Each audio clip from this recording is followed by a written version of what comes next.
Welcome to Gravity Hunter Balkan. Today we're doing what is probably the most challenging DJI Neo 2 test on this channel so far. We're at Trakošćan Lake in Croatia, and this time I'm going to test how well the DJI Neo 2 can autonomously follow me on a bicycle as the sun goes down and the trail gradually becomes darker. We'll start around sunset, continue through dusk, and eventually ride in conditions where there is almost no natural light left. And this isn't an easy or open route.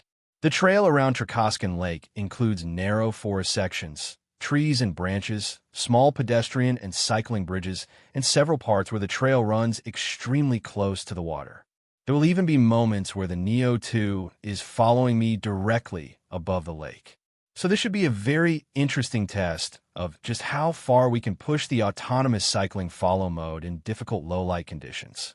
Before we start, you'll probably notice that I'm once again using an AI-generated English voice for the narration. That's not because I don't speak English. I do speak English, but I have a pretty strong Balkan accent. And since people from different countries are starting to watch these videos, using an AI voice makes the English narration clearer and easier for everyone to understand. But if you're from Croatia or somewhere else in the Balkans, and you'd like to see a Croatian version of these tests, let me know in the comments.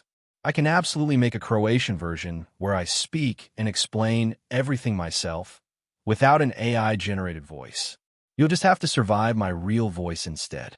For this test, I'm using my DJI Neo 2 in autonomous cycling follow mode while riding around the lake. The goal isn't speed. Tonight the goal is to see what happens when we take away one of the most important things an autonomous drone needs to understand its surroundings: light.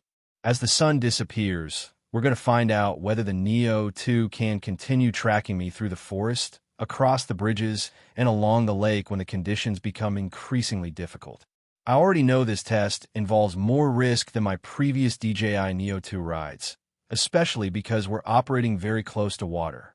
So I'll be riding much slower than usual and giving the drone as much time as possible to react. I'm not recommending that anyone deliberately repeat this test. I'm doing it because I want to understand the real-world limits of a Neo 2 and see what this little drone can actually handle outside of perfect daytime conditions. So, DJI Neo 2. 5 kilometers around Trakošćan Lake. 3 batteries. Sunset turning into darkness. Narrow forest trails, bridges, and a lot of water. Let's see if the Neo 2 can make it all the way around. And hopefully, we finish this video with the same number of drones we started with. This is probably the most difficult test I have done with the DJI Neo 2 so far. This time, I'm riding around Trakošćan Lake in Croatia, starting around sunset and continuing as daylight slowly disappears. At the beginning of the ride, there is still enough natural light to clearly see the trail, the trees, and the lake. But as the ride continues, conditions become much more challenging for the drone. The sun goes down, the forest becomes darker, and eventually we reach the point where there's almost no natural light left. And that is exactly what I want to test. I wanted to find out how far I could push the DJI Neo 2 follow mode when the conditions become far from ideal. This isn't an open field. The trail around Trakošćan Lake has narrow sections surrounded by trees and branches. There are small pedestrian and cycling bridges, sections running immediately next to the water, and even places where the drone has to follow me while flying above or extremely close to the lake. During daylight, I wouldn't consider this particularly unusual, but doing the same thing at dusk and eventually in almost complete darkness changes everything. I want to make one thing very clear before going any further. I don't recommend intentionally flying the DJI Neo 2 this close to water in conditions this dark. Obstacle detection and autonomous tracking depend heavily on the drone being able to understand its surroundings, and when natural light disappears, I'm deliberately putting the drone into conditions where I can't expect all of its systems to perform exactly as they would during the day. I decided to take the risk this time because the whole purpose of this video was to test the limits of the drone. And considering that one mistake could have ended with my Neo 2 at the bottom of Trakošćan Lake, I definitely wasn't interested in finding its absolute limit. That's also why you'll notice that I'm riding very slowly. The complete route around the lake is approximately 5 kilometers, and I used 3 batteries during this test. Normally, 5 kilometers on a bicycle is nothing, but this wasn't about completing the route quickly. I deliberately kept my speed low because I wanted to give a Neo 2 as much time as possible to react to the trail, trees, branches, bridges, and changing conditions. And most importantly, I really didn't want to watch my drone disappear into the lake.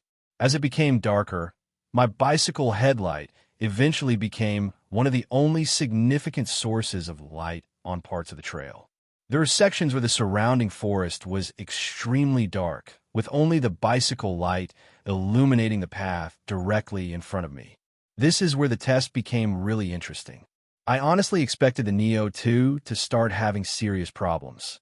I expected it to lose me, stop following, or simply reach a point where the lack of light would make autonomous tracking unreliable.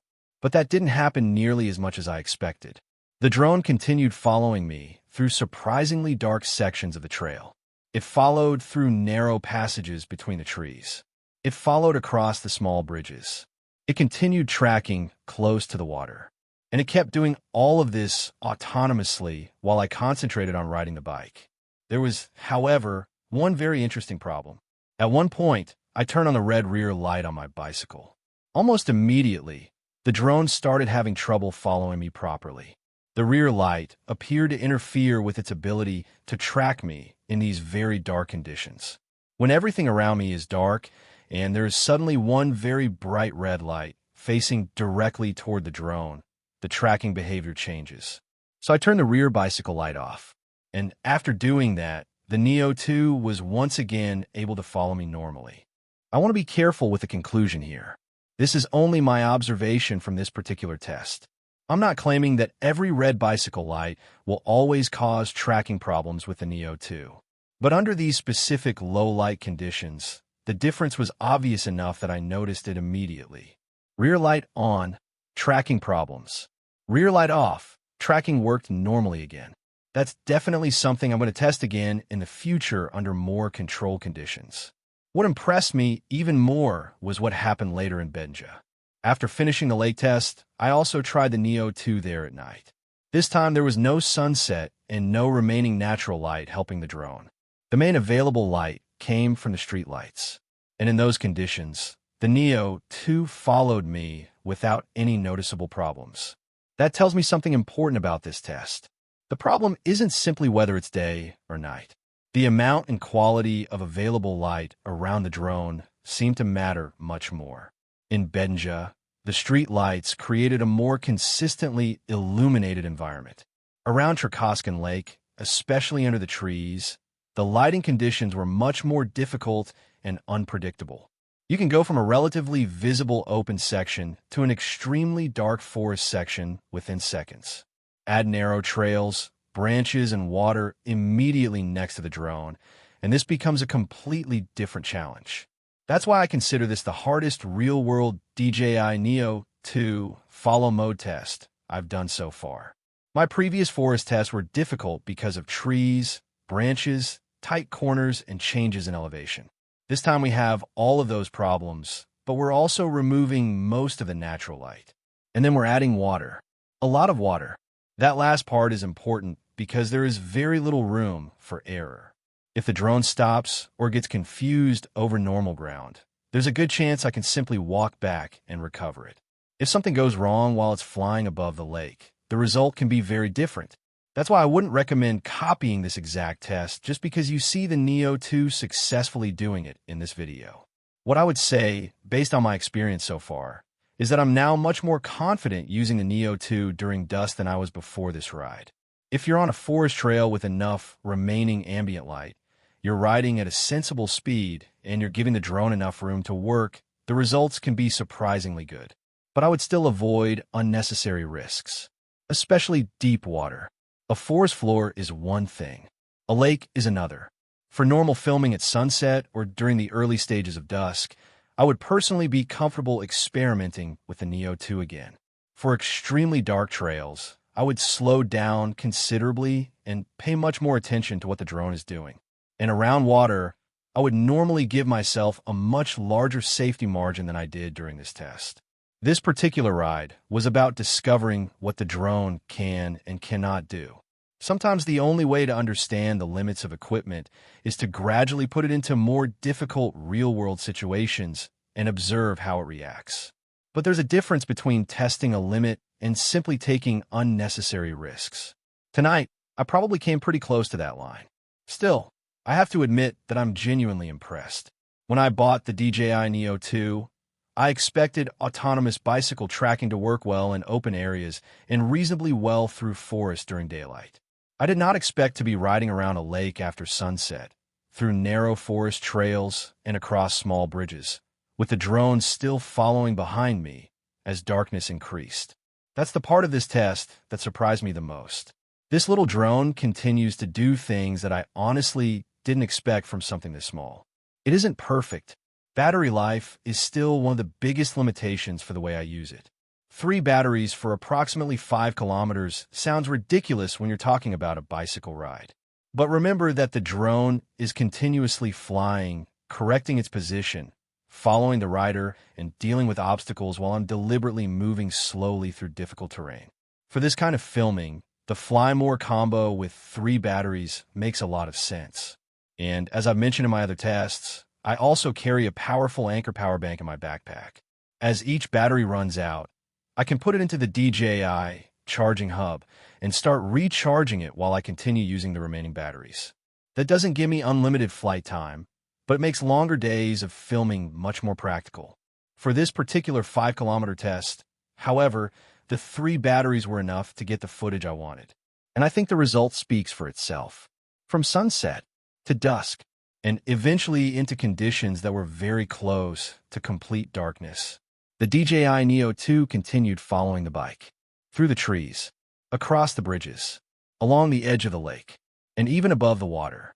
Would I do every part of this test again? Probably not. At least not directly above deep water in conditions this dark. But am I going to continue testing the Neo 2 during sunset and dusk?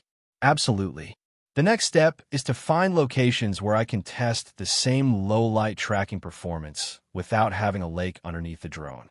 That will allow me to increase the speed, experiment with different following distances, and see exactly how much light the Neo 2 really needs before its tracking performance begins to fall apart. I also want to test the rear bicycle light again. I want to find out whether the red light itself was responsible for the tracking problem, whether brightness was the issue, or whether it was simply the combination of an extremely bright point of light against an almost completely dark background. That's something we'll investigate in another ride. For now, though, this test has completely changed my expectations of what the DJI Neo 2 can do in low-light conditions. I'm still not going to call it a night-flying drone, and I'm definitely not going to tell anyone that autonomous tracking in darkness is completely safe. It isn't. But based on what I've seen during this ride, dusk doesn't automatically mean the end of filming. With sensible speeds, enough available light, and a safer environment, there is clearly more potential here than I expected. And that's exactly why I'm doing these real-world tests.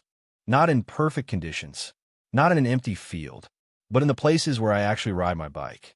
Forest trails, hills, bridges, villages, and apparently, sometimes right next to a lake after sunset. The Neo 2 survived this one.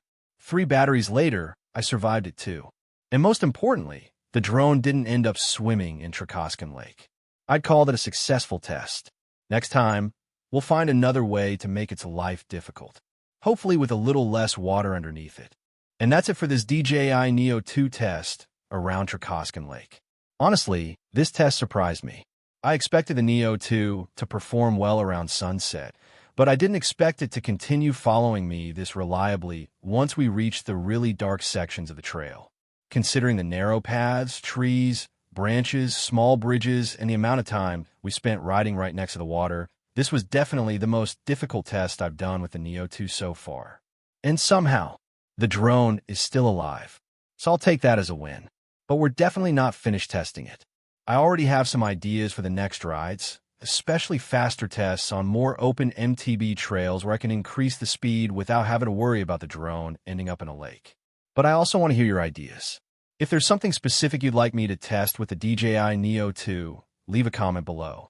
Maybe you want to see how fast it can follow a mountain bike. Maybe you want another forest test. Different follow mode settings. Different distances and heights. More low-light tests. Longer rides. More difficult trails. Or maybe you have a completely different idea that I haven't thought of yet. Let me know. I'm actually interested in testing this drone in real situations rather than just repeating the specifications from the box. And if you're interested in the equipment I'm using, you can ask about that as well. If you want to know exactly which Anker power bank I carry in my backpack, how I recharge the DJI batteries while I'm riding, which DJI charging hub I'm using, what bicycle I'm riding, how I mount my phones and cameras, or anything else about my filming setup, leave a question in the comments. I can either answer you directly, or if enough people are interested, I can make a separate video showing my complete cycling and filming setup. The same goes for the bike. If you want a closer look at my Ghost Kato FS, the equipment I'm using on it, or how I'm setting everything up for these rides, let me know. Gravity Hunter Balkan is still growing, and I'm experimenting with several different types of cycling videos. There are fast MTB and enduro rides, long cycling ASMR rides with natural sounds, DJI Neo 2 autonomous follow mode tests like this one, and there are going to be many more locations around Croatia and the Balkans. So tell me what you actually want to watch. If there's a particular type of ride, location, drone test, or cycling video you'd like to see, write in the comments. Your suggestions might actually decide where I ride and what I test next. And if you enjoyed this video and want to follow these experiments as they continue, subscribe to Gravity Hunter Balkan. There are plenty more MTB rides, cycling ASMR videos, and DJI Neo 2 tests coming.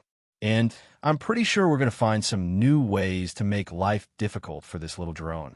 Thanks for watching. Ride safe, enjoy the trails, and I'll see you in the next one.